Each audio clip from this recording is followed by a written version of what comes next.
നമസ്കാരം.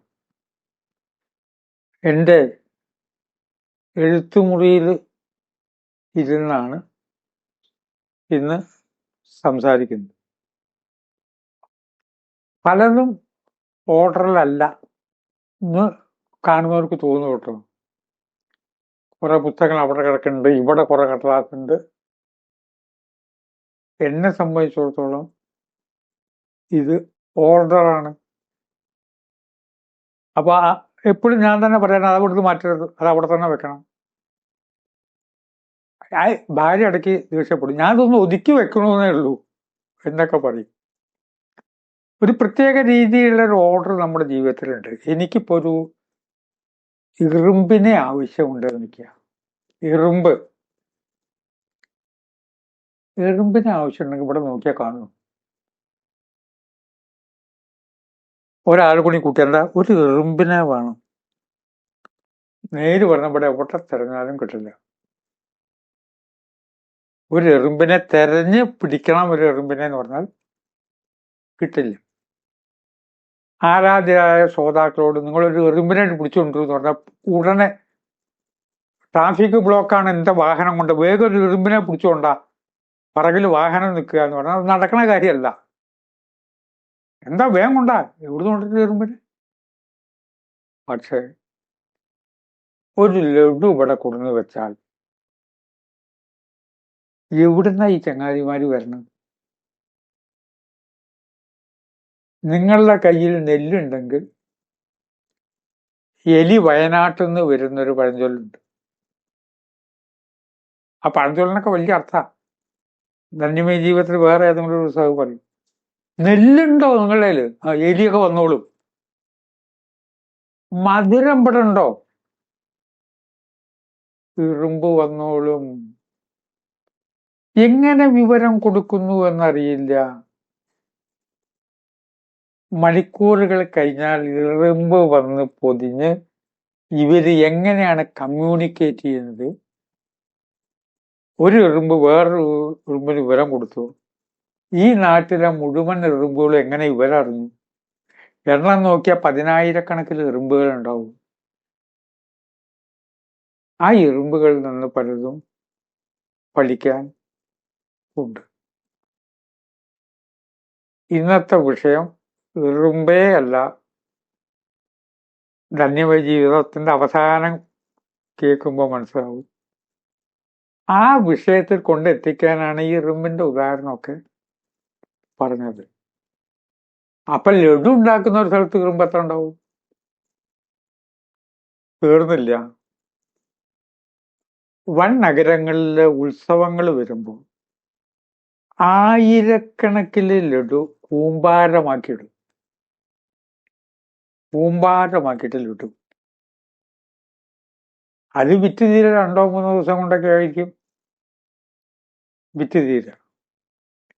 3 ദിവസം ഉത്സവം ഉണ്ടാവുമല്ലോ. രാത്രിയും പകലൊക്കെ ആരെങ്കിലും കാവൽ നിൽക്കും, ലഡു വിറ്റുകൊണ്ടിരിക്കും. ഒരു ലഡുവിന്റെ ചുറ്റും ഇങ്ങനെ എറുമ്പ് കൂടിയാൽ അവിടെ എത്ര എറുമ്പുണ്ടാവണം? ഇരുമ്പുകളുടെ ഒരു ഹിമാലയ പർവ്വതം അവിടെ ഉണ്ടാവണ്ടേ? ഈ ലഡു എങ്ങനെയാണ് സംരക്ഷിക്കപ്പെടുന്നത്? ഏറ്റവും അധികം എങ്ങനെ ലഡു വിൽക്കുന്ന സ്ഥലങ്ങള്, കൂമ്പാരം കൂട്ടി വിൽക്കുന്ന സ്ഥലങ്ങൾ തമിഴ്നാട്ടിലാണ്. കാഞ്ചീപുരം തുടങ്ങിയുള്ള സ്ഥലങ്ങളിലൊക്കെ ആണ് ഞാനിത് കൂടുതൽ കണ്ടിട്ടുണ്ട്. ചിദംബരം, കാഞ്ചീപുരം, ഇവിടെയൊക്കെ. ആ ലഡുവിന്റെ അടുത്ത് ഇരുമ്പുകളുടെ പർവ്വതം വരാതിരിക്കുന്ന ആ ചിന്തയിൽ നിന്ന് നമ്മുടെ ജീവിതത്തിലേക്ക് വേണ്ടുന്ന വലിയൊരു തത്വശാസ്ത്രം പഠിച്ചെടുക്കാനുണ്ട്. അത് പറയണമെങ്കിൽ ലഡുവിന്റെ ഉദാഹരണം വേണം. ലഡു അല്ല ഇവിടെ പ്രശ്നം. അവിടേക്ക് എറുമ്പ് വരാതിരിക്കാൻ കാരണം ആ വിൽപ്പനക്കാരൊരു കാര്യം ചെയ്യും, കുറച്ച് ശർക്കര പൊടിക്കും. ശർക്കര പൊടിച്ചിട്ട് അതിന്റെ ചുറ്റും ഒരു റൗണ്ട് എടുക്കും ശർക്കര പൊടി കൊണ്ട്.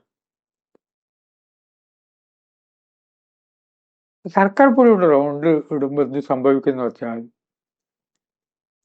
ലഡുവിന്റെ മണടിക്കും. ലഡുവിന്റെ മണടിച്ചിട്ട് ആയിരക്കണക്കിന് എറുമ്പ് വരും. ശർക്കരപ്പൊടി മറികടക്കണ്ട, ഇതാണ് അത് വിചാരിക്കും. ഏത് മണം അടിച്ച് ഇവിടെ ഓടി വന്നുവോ ആ വസ്തുവാണ് ഇത്, ഈ ശർക്കരപ്പൊടി എന്ന് വിചാരിക്കും. അത് തിന്നും, അസ്വസ്ഥരാകും. ഈ മണമല്ലല്ലോ അടിച്ചെണ്ണെന്ന് തോന്നും. ജീവിതത്തിൽ ആ മനുഷ്യജന്മം കിട്ടിയതിന്റെ ഏറ്റവും പരമാവധിയായ കാര്യങ്ങളിലെ ലഡു ഉണ്ട്. ചെറുപ്പം മുതൽക്കേ വഴിയെറ്റി.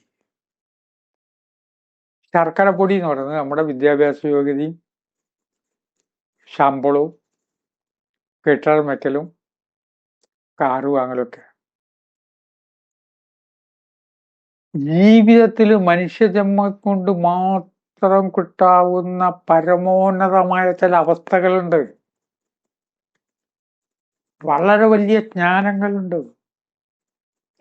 ഗുരുക്കന്മാരുടെ കയ്യിൽ നിന്നും കിട്ടേണ്ട വലിയ വിജ്ഞാനമുണ്ട്.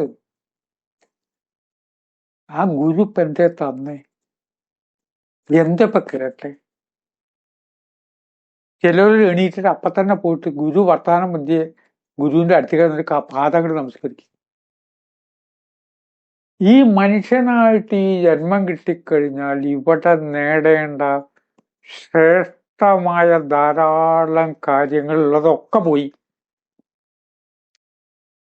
എന്തോ ശ്രേഷ്ഠമായ കാര്യത്തിലേക്കുള്ള അന്വേഷണമാണ് നമ്മുടെ ജീവിതം. അതുകൊണ്ടാണ് നാം അസ്വസ്ഥരായിരിക്കുന്നത്. എല്ലാവരും അസ്വസ്ഥരാണ്. നമുക്ക് അസൂയ തോന്നുന്ന ജീവിതങ്ങളുണ്ട്. അത്ര പണം അവർക്ക്. എന്നിട്ടോ ഇതല്ല അന്വേഷിച്ചെന്നുള്ളൊരു വിചാരം. ഒരു ദിവസത്തെ വരുമാനം എത്രയെന്ന് കേട്ടാൽ നമ്മൾ ഞെട്ടും. അനുനിമിഷം വരുമാനമാണ്.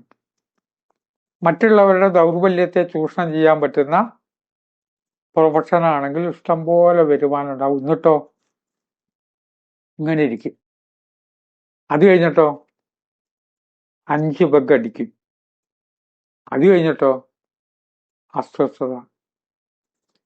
പിറ്റേ ദിവസം നേരം വിളിച്ചാകുമ്പോൾ ഹാങ് ഓവർ. ഇതല്ലല്ലോ ഞാൻ അന്വേഷിച്ചത്. ശർക്കരപ്പൊടിയുടെ അടുത്ത് എറുമ്പ് നിന്നു. ശർക്കരപ്പൊടിയെ മറികടന്നാൽ അവിടെ ലഡുവിന്റെ കൂമ്പാരമുണ്ട്. ആ ലഡുവിന്റെ മണമടിച്ചിട്ടാണ് അകലേന്ന് വന്നത്. ഈ ശർക്കരയെ യഥാർത്ഥത്തിൽ ഇത് മറികടന്നവരുണ്ട്. ശർക്കരപ്പൊടി അല്ലാട്ടോ, മണം അടിച്ചത് വേറെന്നാ. എനിക്കിത് വേണ്ട. ഇത് കിട്ടുമ്പോഴേ കിട്ടുള്ളൂ, ശർക്കരയുടെ പൊടിയാണ്.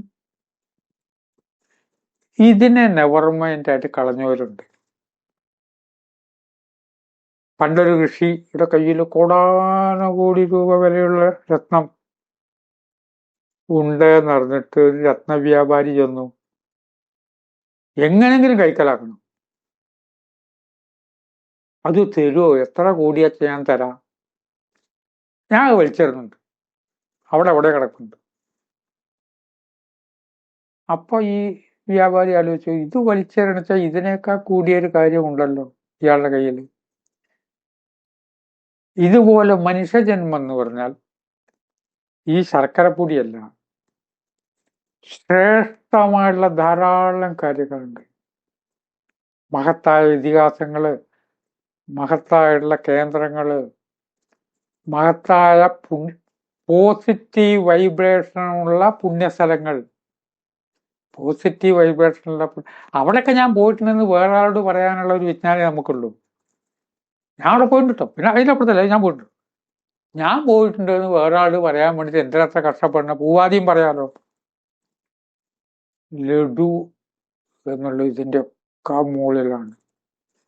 ആ ലഡു അന്വേഷിച്ച് പോയവരുടെ ചില കാര്യമുണ്ട്. ശ്രീബുദ്ധൻ ആ ലഡു അന്വേഷിച്ച് പോയാലാണ്. നമ്മള് ആചാര്യന്മാർ പലവരും ഈ ശർക്കരപ്പൊടിയായിട്ട് മറികടന്നു. സിദ്ധാർത്ഥ രാജകുമാരൻ പറഞ്ഞു, എനിക്ക് ഈ ചക്കരപ്പൊടിയൊന്നും കാണണ്ട. ലഡു അന്വേഷിച്ചു പോയി. ഇന്നത്തെ ദിവസം യഥാർത്ഥ ലഡുവിനെ കുറിച്ചും എറുമ്പിനെ കുറിച്ചും ചിന്തിച്ച് വാക്കുകൾ സംഭരിക്കുന്നു. നമസ്കാരം.